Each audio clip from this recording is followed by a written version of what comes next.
أعوذ بالله السميع العليم من الشيطان الرجيم بسم الله الرحمن الرحيم الحمد لله رب العالمين وبه نستعين وصلى الله على سيدنا محمد وأطهره الطاهرين وعلى الله عليهم أجمعين من الآن إلى قيام يوم الدين آمين رب العالمين بسم الله الرحمن الرحيم اللهم كن لوليك الحجة ابن الحسن صلواتك عليه ورباه في عليه ساعة في كل ساعة وليا ورافضا قائدا وناصرا ودليلا وعينا حتى تسكنه وعدك طوعا وتمتعه فيها طويلا برحمتك يا رب العالمين. Commentaire de Hanotba, la 15e partie. Le Cheikh Mohamed Sanad, on est à la leçon numéro 21. Il faut savoir qu'il en est toujours en introduction.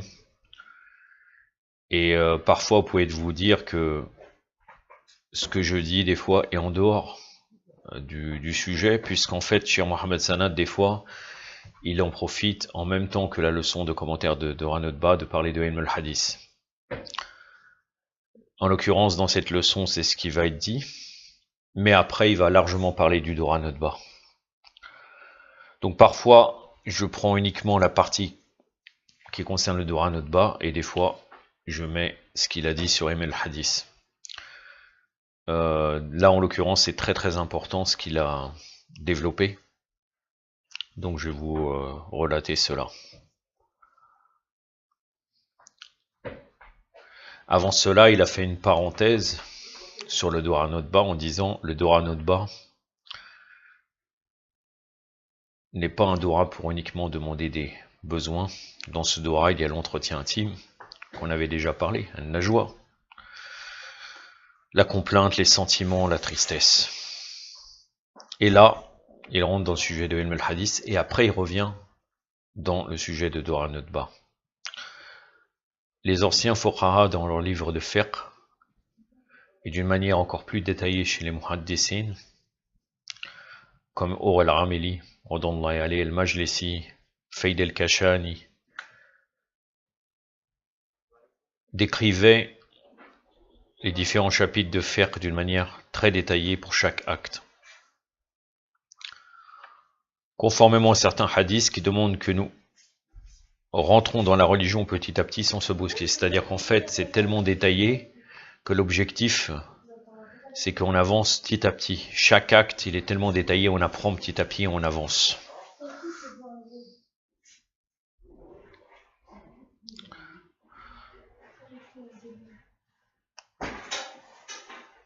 Et entre autres, c'est dans un hadith de l'imam Ali alayhi salam qu'il est dit cela.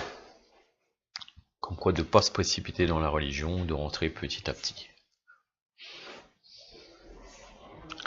Car chaque acte doit être compris et détaillé. Par exemple, El-Or al-Amili dans Wasail al-Shira, dans le chapitre de Djihad al-Nafs, il a été détaillé jusqu'à 60 chapitres.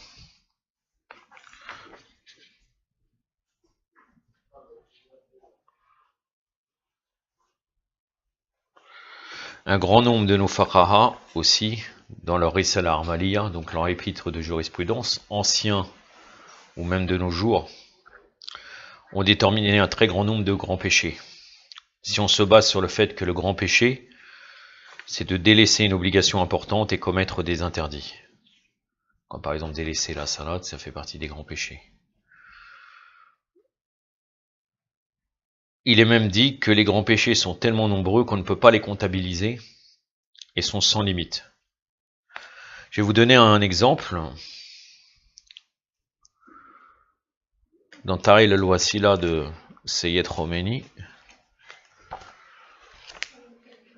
il décrit les péchés. Généralement, les mujtahidines, quand ils parlent des grands péchés, c'est pour déterminer et être dans le chapitre de Taqlid. Quel type de personnes devons-nous suivre? Et donc, ce marja devrait s'écarter de ces péchés-là. Ça me fait penser de vous dire que Sayyid al-Khoui, dans sa Risala Armaliya, et dans ses Risala Armaliya, parce qu'il en a plusieurs, il ne parle pas de la condition du mujtahid, le fait de délaisser ses passions. Peut-être qu'il a été honnête avec lui-même, car vous savez très bien que Sayyid al-Khoui fumait cigarette sur cigarette. Si vous regardez les vidéos qui existe, vous voyez allumer une cigarette et en rallumer une autre tout de suite après. Il était complètement dépendant de la cigarette. Donc il a été honnête. Et en plus de ça, il faut qu'il parle de lui-même. Sinon, on va dire, mais comment, toi tu dis qu'il faut délaisser ses passions et tu fumes cigarette sur cigarette. Donc en fait, dans sa Risala Armalia, il n'a pas indiqué le fait que la condition de Mouchahid, c'est le fait de délaisser ses passions. C'est Khomeini, même dans ceux qui font le discours du Jumra, du vendredi, Imam Jumra, il dit comme quoi il ne devrait pas avoir ses grands péchés. Et vous allez voir, là, il dénombre concrètement 41 péchés, et qu'après on peut développer. Donc c'est un très très grand nombre, et ça revient à ce que dit Cheikh Mohamed Sanad, comme quoi en réalité, les grands péchés, on peut ni les comptabiliser, ils sont sans limite. Généralement, il parle, c'est relié aux grands péchés, c'est tout ce qui est évoqué dans un texte du prophète d'Allah, sallallahu alayhi wa sallam, ou des imams, comme étant un grand péché, ou bien dans le Saint-Coran. Et dans le Saint-Coran et dans les hadiths, c'est tout acte qui est dit comme quoi, si on le fait, on sera en enfer. Ou bien tout ce qui est interdit par la législation islamique d'une condamnation solennelle.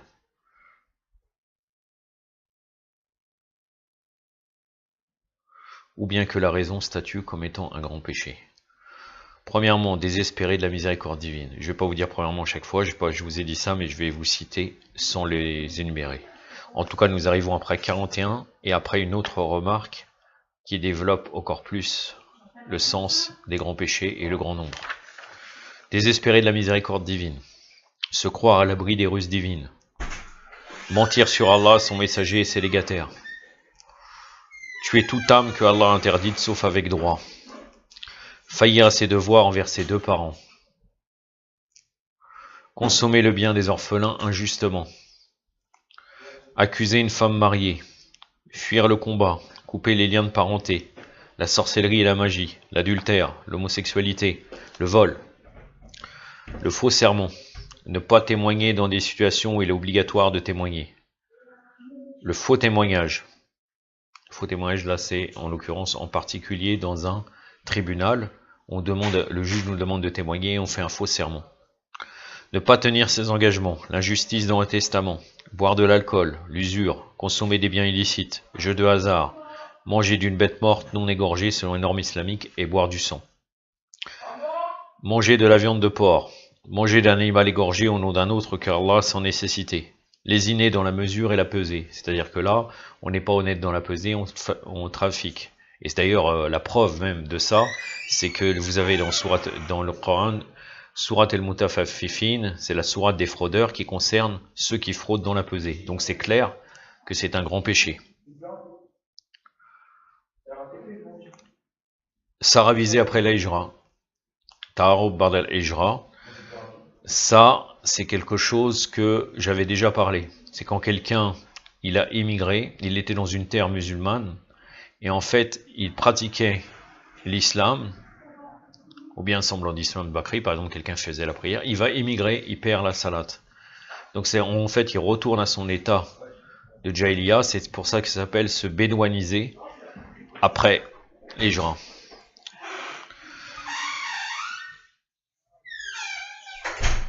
Aider les oppresseurs, se soumettre aux oppresseurs, retenir les droits d'une personne sans excuse, le mensonge, l'orgueil, le gaspillage, la trahison, la médisance, la calomnie, ne s'occuper que des divertissements, ne pas aller au Hajj, tout en ayant les moyens, abandonner la prière, empêcher l'aumône, persister dans les petits péchés. Là, persister dans les petits péchés, donc nous arrivons à un très très grand nombre de péchés. Il y a aussi bien sûr associer à Allah, le Très-Haut, ou nier la révélation, combattre les élus d'Allah, c'est-à-dire les imams, alayhim salam. Et tout cela n'est qu'une seule partie. Par exemple, on pourrait déduire aussi mépriser la Kaaba ou le noble Coran, le messager d'Allah, les imams, alayhim salam, les insulter, inventer des choses à leur propos, sont aussi bien sûr des grands péchés.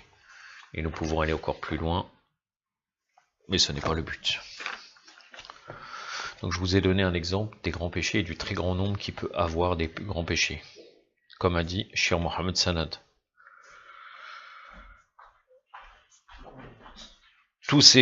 tous ces péchés présents dans les Risala Armaliya amènent à des tas de hadiths sur les péchés. C'est-à-dire chaque péché qui a été déterminé dans les Risala, vous pouvez les retrouver dans les hadiths. Et énormément de hadiths pour chaque péché.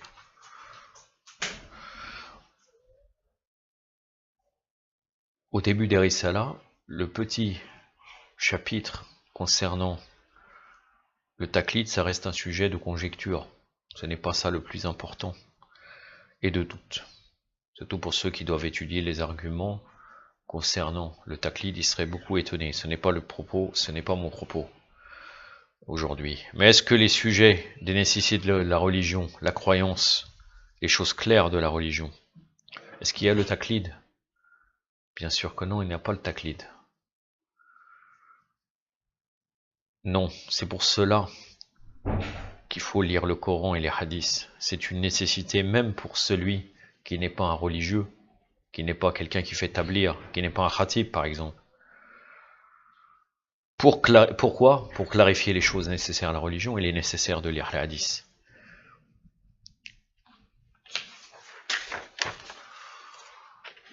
Il n'y a pas besoin pour ça d'étudier l'introduction de l'ijtihad.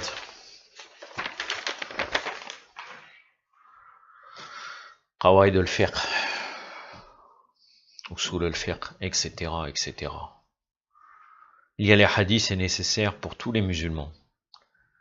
Les mukallaf, c'est-à-dire celui qui est arrivé à l'âge de appliquer la religion, c'est-à-dire l'âge de puberté. Ceux qui font taqlid aussi. Et les différentes catégories de la société. La lecture quotidienne du Coran et des hadiths est nécessaire avec réflexion, tadabbur, nous devons réfléchir. Il faut lire en entier avec réflexion nos livres de hadiths, Man la Yadu al-Faqih par exemple, Al-Kafi, Wasail al-Shira et les autres compilations de hadiths bien connues. Toutes ces lectures, c'est réservé à tout le monde. C'est réservé pour toute l'humanité en réalité. Les imams alayhi salam ont été envoyés pour toute l'humanité. Mais bien sûr, certaines informations qu'il y a dans ces livres sont compréhensibles. Il ne peut que les comprendre des gens qui sont spécialisés. Ça, c'est la fin de ce qu'il avait dit là sur sa leçon. Maintenant, il arrive au Dwar al-Nudba. Que dit-il? Il dit directement, c'est obligatoire pour continuer dans le sujet du hadith de l'imam Sader que j'avais dit dans la dernière séance, dans la 14e partie. Non. C'est obligatoire de gémir en se plaignant pour Allah, subhanahu wa ta'ala, le prophète sallallahu alayhi wa bayt, en se plaignant avec souffrance. D'après les hadiths, l'imam Hussein alayhi salam, après avoir perdu le prophète sallallahu alayhi wa alayhi, ses deux parents et son frère, l'imam al-Hassan alayhi salam, avaient une nostalgie qu'il comparait avec le prophète Yaqub, puisque le prophète Yaqub, à travers la tristesse et l'éloignement de Youssouf, le fait Youssouf n'était pas présent, il s'est demandé qu'est-ce qu'il est devenu, il a perdu la vue. Donc la tristesse de l'imam Hussein, lui-même y comparait avec le prophète Yaqub alayhi salam envers son fils Youssouf alayhi salam.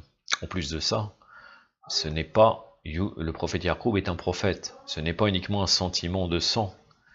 Il est touché parce que Youssouf représente la preuve d'Allah sur terre, il est un prophète. Un prophète plus grand d'ailleurs que Yaqub alayhi salam. Dans les degrés, je parle. Sinon, ce sont deux prophètes.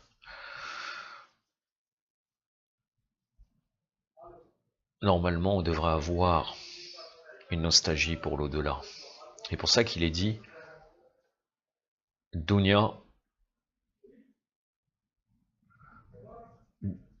el-Dunya Jannat al-Kafir wa Sijin al-Mu'min. Je pense que c'est l'inverse, c'est-à-dire il est dit la Dunya est la prison du croyant et le paradis du Kafir. On doit avoir une nostalgie pour l'au-delà.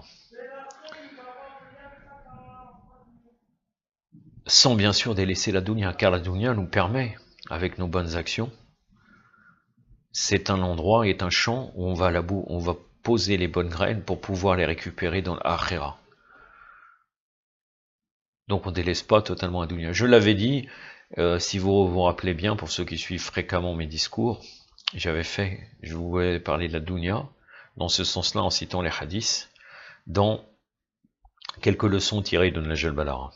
Entre autres avec un discours de l'imam Ali qui parlait de la dunya, la vie d'ici-bas. Donc cette dunya nous permet d'atteindre l'au-delà.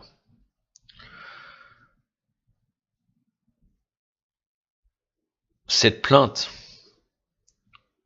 que nous devrions avoir, elle est retrouvable dans le Dura Notba, avec le passage où il est répété hal, je vais vous citer. Je vous le cite en arabe et après je vous le dis en français. Hal min mu'im fahutila mahalu awila wa buka. Hal min jazuin fasu'ida jaza inda khala. Al qadiya haynun fasadatha hayni halal qada. Hal hilayka yabna ahmadu sabila fatulqa. Hal yatasilu yarmuna minka bi'idatin fanaza. Qu'est-ce qu'il est dit dans ce doua de notre page sharif? Y a-t-il une aide pour prolonger en sa compagnie les lamentations et les pleurs? Y a-t-il une âme anxieuse que je soulage dans son anxiété et sa solitude? Y a-t-il un œil affecté comme mon œil assise dans sa peine? Y a-t-il un moyen, ô fils d'Ahmed, Allahumma salli ala Muhammad wa ala, d'aller à toi et de te rencontrer? Notre jour sera-t-il en contact avec ton temps, que nous soyons comblés? Cela démontre la nostalgie. La nostalgie pour pouvoir rencontrer l'imam al-Hujja qui est bien sûr relié à la nostalgie d'Allah et la tristesse. L'amour que l'imam Ali et Fatima az-Zahra avaient pour le prophète sallallahu alayhi wa sallam était supérieur à Jibril envers le prophète sallallahu alayhi wa sallam. L'attachement que Fatima az-Zahra avait pour le prophète, personne ne peut la comprendre, sauf bien sûr les infaillibles. Cela entre autres, après qu'elle ait subi l'attaque sur elle, quand ils ont agressé sa maison, Omar ibn al-Khattab et ses sbires, quand ils ont attaqué sa maison, mais même là, elle a été touchée aussi par la tristesse du fait que le prophète n'ait plus permis elle. Elle avait déjà commencé, de toute façon, elle avait énormément pleuré. Et si elle n'aurait pas reçu la blessure, on peut déduire aussi que, vu la tristesse qu'elle avait, elle aurait accéléré son décès. D'après l'imam Reda alayhi salam, l'attachement que l'imam Hassan et l'imam Hossein alayhi salam avaient envers l'émir des croyants alayhi salam a été la cause qu'ils ont été choisis pour être imam après l'imam Ali. C'est une des causes, parce qu'ils ont été déterminés par Allah, mais leur attachement a été quelque chose, d'après l'imam Reda, une cause très importante pour le fait qu'ils ont été les imams après l'imam Ali alayhi salam. Cet attachement est une obligation pour chacun d'entre nous. Il faut qu'on mette les moyens pour cela. C'est comme dans le cas du wajib kifaï. Le wajib kifaï, par exemple, vous savez très bien, c'est une obligation collective. Tant que cette obligation collective n'est pas comblée, c'est-à-dire par exemple le fait qu'il faudra avoir un médecin dans une société islamique, s'il n'y en a pas, ou par exemple quelqu'un pour diriger la prière, s'il y aura un centre, un exemple. Tant qu'il n'y a pas cette obligation comblée, c'est obligatoire, c'est une obligation individuelle. Donc là, chacun de nous doit voir qu'on doit arriver à ces degrés-là. Petit à petit, on évoluera, même si ça prendrait 20 ans, 30 ans, 40 ans, pour arriver à sentir cette détresse. Et on devrait commencer dès maintenant pour atteindre cet objectif. J'en ai terminé, j'en suis à 20 minutes. Je vais quand même avancer un petit peu dans la lecture du Mémorial des Justes. C'est un récit qui est un peu long, là j'en suis en l'occurrence au tome 2, hein, le début du tome 2, le premier récit du tome 2, qui est en l'occurrence dans tout le livre, le récit numéro 76, qui s'appelle le fils de Hatem. Un discours qui fait quand même 5 pages, mais je vous le dis, après il y a un récit beaucoup plus petit. Mais comme ça, nous avançons, Inch'Allah, petit à petit, car je vois que c'est utile, en plus ça embellit le majlis, ces belles histoires qui nous viennent des imams alayhim salam, ou des histoires de sagesse universelle. Ça c'est un récit qui s'appelle Avant l'avènement de l'islam. Avant l'avènement de l'islam et non, un récit qui s'appelle le fils de Hatem, pardon. Avant l'avènement de l'islam et l'établissement du gouvernement islamique, la féodalité régnait au sein des Arabes. Le peuple arabe s'était accoutumé à obéir à ses chefs auxquels il versait de temps à autre impôts et tributs. Parmi les seigneurs arabes était le généreux Hatem et-Ta'i, qui est très connu dans la générosité. Homme de renom, chef de la tribu Ta'i. À Hatem succéda son fils Odey, auquel se soumit sa tribu. Odey prélevait annuellement à titre de tribu un quart du revenu de chacun. Le règne de Odey coïncida avec l'avènement du prophète de l'islam, sallallahu alayhi wa sallam, et l'expansion de l'islam. La tribu Ta'i était idolâtre, mais Odey, lui, était chrétien et le cachait à son peuple. Les Arabes qui devenaient musulmans et s'initiaient au principe libérateur de l'islam s'émancipaient, de gré ou de force, du joug des chefs qui leur avaient imposé l'obéissance. C'est pourquoi Odey ibn Hatem, comme tous les autres grands chefs et notables arabes, voyant l'islam la plus grande des menaces, éprouvait de l'inimité à l'égard du prophète, sallallahu alayhi wa sallam. Mais il était déjà trop tard, les gens adhéraient par groupe à l'islam et les affaires de l'islam et des musulmans florissaient. Odey savait bien qu'ils s'enquéraient aussi de lui un jour, qu'ils allaient renverser son déploiement de pouvoir, sa qualité de maître. Il ordonna donc à son intendant, qui était un esclave, de tenir prêt, à côté de sa tente, un groupe de chameaux robustes et rapides, et de l'avertir le jour où il apprendra l'approche de l'armée musulmane. Un jour l'esclave vint lui dire « Prends la décision que tu veux, car les soldats de l'islam sont aux alentours. » Odey ordonna que l'on prépare les chameaux sur lesquels il fit monter les siens, et chargea les affaires, qui étaient transportables. Il s'enfuit ainsi vers la Syrie, dont les habitants de confession chrétienne étaient ses coreligionnaires. Mais dans la grande hâte du départ, sa sœur Safana fut oubliée et resta là. Odey s'était enfui lorsqu'arriva l'armée des musulmans.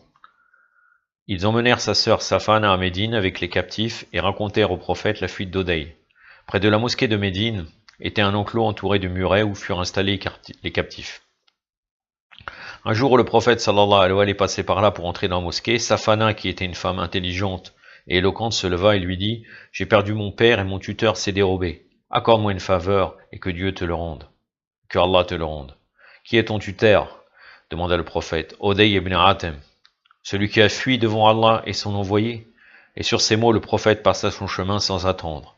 Le lendemain, lorsqu'il s'apprêtait à passer par là, Safana se leva encore et répéta les mêmes propos que la veille, et le prophète lui fit la même réponse. Ce jour-là encore, la requête de Safana resta vaine. Le troisième jour, le prophète sallallahu alayhi wa sallam venait à passer. Safana décida de se taire, car elle n'avait plus guère d'espoir de voir sa requête agréée. Mais un jeune homme qui suivait le prophète lui fit signe de se lever et de réitérer sa demande. Elle se va donc et dit comme les jours précédents, « J'ai perdu mon père et mon tuteur s'est dérobé. Accorde-moi une faveur et que Allah te le rende. » Très bien, lui répondit le prophète sallallahu alayhi wa sallam. J'attendrai donc de trouver des gens dignes de confiance pour t'envoyer en leur compagnie parmi les tiens. Informe-moi si tu apprends que de telles personnes sont venues à Médine.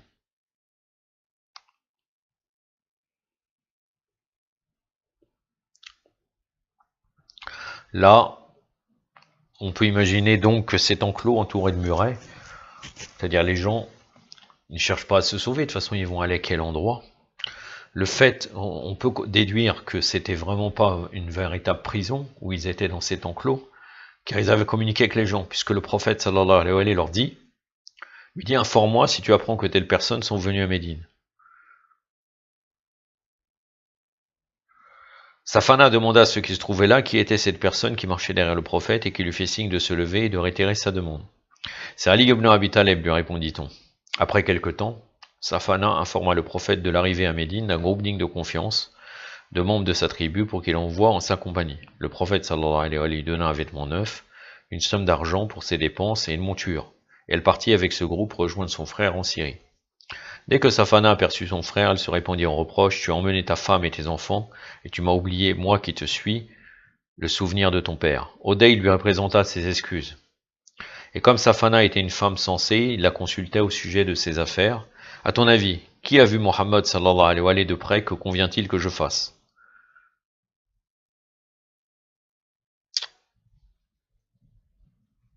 Là, c'est la phrase réellement, pour qu'elle soit compréhensible, c'est à ton avis, toi qui as vu Mohammed sallallahu alayhi wa sallam de près, que convient-il que je fasse? Que j'aille le voir et me rallier à lui? Ou bien que je me tienne ainsi à distance? À mon avis, répondit Safana, il est bon que tu te rallies à lui. S'il est véritablement prophète d'Allah, quel bonheur et quel honneur alors pour toi. Et même s'il n'est pas prophète et qu'il cherche le pouvoir, tu ne seras pourtant pas méprisé là-bas, d'où le Yémen n'est pas très loin. Compte tenu de la personnalité dont tu jouis auprès des gens de ce pays, et tu n'en perdras pas ton honneur et ta dignité. Oday adopta ce point de vue, et décida de se rendre à Médine pour percer l'affaire du prophète, et voir s'il était véritablement prophète d'Allah, pour le suivre comme un membre de la communauté musulmane, ou s'il était un homme en quête de mondanité et de souveraineté pour l'assister ou collaborer avec lui. Le prophète sallallahu alayhi wa sallam était dans la mosquée de Médine lorsque Oday entra et salva. Qui es-tu, lui demanda le prophète. Je suis Oday, fils de Hatem al-Ta'i, répondit-il. Le prophète sallallahu alayhi wa sallam le traita avec respect et l'emmena chez lui. Sur le chemin, une vieille femme maigre et décrépite intercepta le prophète et se mit à lui poser des questions. Cela dura un moment et le prophète lui répondait avec gentillesse et patience. Regardez aussi une chose qu'on doit faire. Tadabbur, on doit méditer toujours sur ces récits et on doit tirer des conclusions. Regardez, le prophète sallallahu alayhi wa sallam respecte Oday parce qu'il est le fils. C'est une personnalité, car il est le fils de Hatem al-Ta'i qui est très très connu, même dans les poésies arabes, pour sa générosité. Le fait qu'il est issu d'une lignée correcte, qui avait beaucoup de qualités, il le respecte. C'est pas comme un vulgaire mouchrikin qui aurait insulté ou autre. Et encore un mouchrikin ignorant, il l'aurait respecté. Mais là, il lui donne beaucoup de respect, entre autres, parce que Hatem al-Ta'i est très important au niveau de sa personnalité de qualité, tout en n'étant pas musulman, bien sûr. C'est là, se disait Oday, un signe du caractère de cet homme indiquant qu'il est prophète. Les tyrans et les opportunistes ne sont pas d'humeur ni de nature à répondre avec tant de gentillesse et de patience à une vieille femme indigente. Lorsque Oday entra chez le prophète, il y trouva un intérieur très simple, sans atour. Il n'y avait là qu'un matelas qui dénotait que le prophète s'asseyait là. Celui-ci l'étendit pour Oday, qui insista beaucoup, mais en vain pour que ce soit le prophète qui s'assoie dessus. Oday s'assit donc sur le matelas et le prophète à même le sol. C'est là, se dit Oday, un second signe de caractère de cet homme qui relève de l'éthique des prophètes et non des souverains. Le prophète se tourna vers Oday et lui dit, voyons, n'es-tu pas de religion Rukubi? Rukubi, c'était une branche du christianisme oriental. Si, alors pourquoi et de quel droit prélevais-tu sur le revenu des gens? Ce n'est pourtant pas autorisé par ta religion. Oday, qui avait dissimulé sa religion à tous jusqu'au plus proche des siens, fut saisi d'une grande surprise. C'est là, pensa-t-il, un troisième signe, indiquant que cet homme est prophète. Puis le prophète sallallahu alayhi wa sallam lui dit, si tu regardes la pauvreté et l'indigence actuelle des musulmans, tu verras qu'ils sont pauvres au contraire des autres peuples. Tu vois par ailleurs qu'ils sont cernés aujourd'hui par une multitude d'ennemis, qu'ils sont dans l'insécurité jusque dans leur vie et leurs biens. Tu vois encore que le gouvernement et le pouvoir sont entre les mains des autres. Je jure par Allah que sans tarder, mes mains s'empliront tant de richesses qu'on ne trouvera plus un pauvre parmi les musulmans. Je jure par Allah que leurs ennemis seront vaincus à un tel point qu'il sera instauré une si complète sécurité qu'une femme pourra voyager seule de l'Irak au Hijaz sans que nul ne l'importune. Je jure par Allah qu'un temps est proche où les palais blancs de Babel seront mis sous l'autorité des musulmans. Oday embrassa l'islam avec sincérité et en toute conviction et resta fidèle jusqu'à la fin de sa vie. Il survécut désarmé au prophète et garda toujours en mémoire ses propos de leur première rencontre et ses prévisions pour l'avenir des musulmans. Je jure par Allah, disait-il, que j'ai survécu pour voir que les palais blancs de Babel furent conquis par les musulmans. Il s'établit une sécurité telle qu'une femme pourrait voyager seule de l'Irak au Hijaz sans que nul ne l'importune. Je jure par Allah qu'un jour viendra, j'en ai la certitude, où l'on ne trouvera plus un pauvre parmi les musulmans. Allahumma salli ala Muhammad wa ali Muhammad. يكتفي بهذا القدر وصلى الله على سيدنا محمد وعلى آله الطاهرين والسلام عليكم ورحمة الله.